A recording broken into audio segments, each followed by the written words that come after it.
ഓരോ മൃഗത്തിന് ഓരോ സ്ഥലത്താണ് ആയുധം. ആനയ്ക്കോ അവന്റെ മൂക്കാണ് ആയുധം, മൂക്കൊരു തുമ്പിക്കൈയാണ് ആയുധം. കൊമ്പ് പല്ലാണ്, അത് വെച്ചാൽ അറ്റാക്ക് ചെയ്യാം. പക്ഷെ 200 അടി മുങ്ങി ഭേദമെടുക്കാൻ ആനയെ കൊണ്ട് പറ്റുമോ?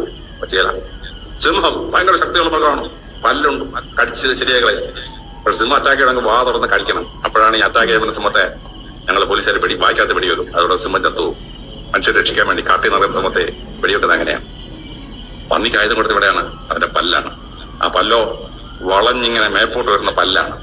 പന്നിക്ക് ഒരാളെ ആക്രമിക്കണമെങ്കിൽ ആദ്യം വിനയം വേണം. വിനയം, അവന് തല കുനിച്ച് തലയും കൂടെ താത്തിട്ട് ഒറ്റ കയറ്റാണ്. പന്നി കൊല്ലുന്നവരെ ഞങ്ങൾ പോസ്റ്റ്മോർട്ടത്തിന് പോകും. ഇവിടെ കൂടെ ആ തേറ്റ കയറിയിട്ട് വയറ് കീറിമിച്ച് രണ്ടായി പോകും. പന്നിക്ക് ആക്രമിക്കണമെങ്കിൽ വിനയം ഉണ്ടെങ്കിൽ മാത്രമേ ആക്രമിക്കാൻ പറ്റൂ. ഭാഗവതം വായിക്കുന്ന കുട്ടിയോട് പറഞ്ഞു കൊടുക്കാണ്, നിനക്ക് ഈ ജീവിതത്തിൽ വിജയിക്കണമെങ്കിൽ നീ വിനയമുള്ളവനായിരിക്കണം.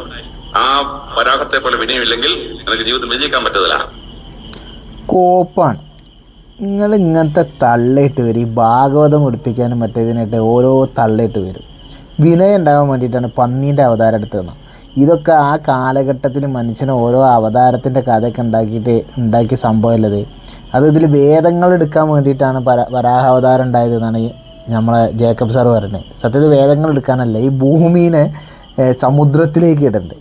എന്നിട്ട് സമുദ്രത്തിൽ നിന്ന് ഭൂമീനെ രക്ഷിച്ചു കൊണ്ടുവരാൻ വേണ്ടിയിട്ടാണ് ഈ വരാഹത്തിൻ്റെ അവതാരം തന്നെ എടുക്കുന്നത്. ഈ സമുദ്രം എന്ന് പറയുന്നത് ഭൂമിയിലാണ് എന്ന് പോലും അറിയാത്ത ഒരു കാലഘട്ടത്തിൽ, അല്ലെങ്കിൽ അത് അത്ര പോലും ബുദ്ധി ചിന്തിക്കാത്ത ലോജിക്കലി ഫോൾസായ ഒരു സാധനം ഉണ്ടാക്കി വെച്ചിട്ട് അതിനെ പിന്നെ വെടിപ്പിക്കാൻ വേണ്ടിയിട്ട് വരാഹത്തിൻ്റെ അവതാരം എടുത്തത് പന്നിക്ക് വിനയം ഉള്ളതുകൊണ്ടാണ്. പന്നിക്ക് എന്ത് വിനയം?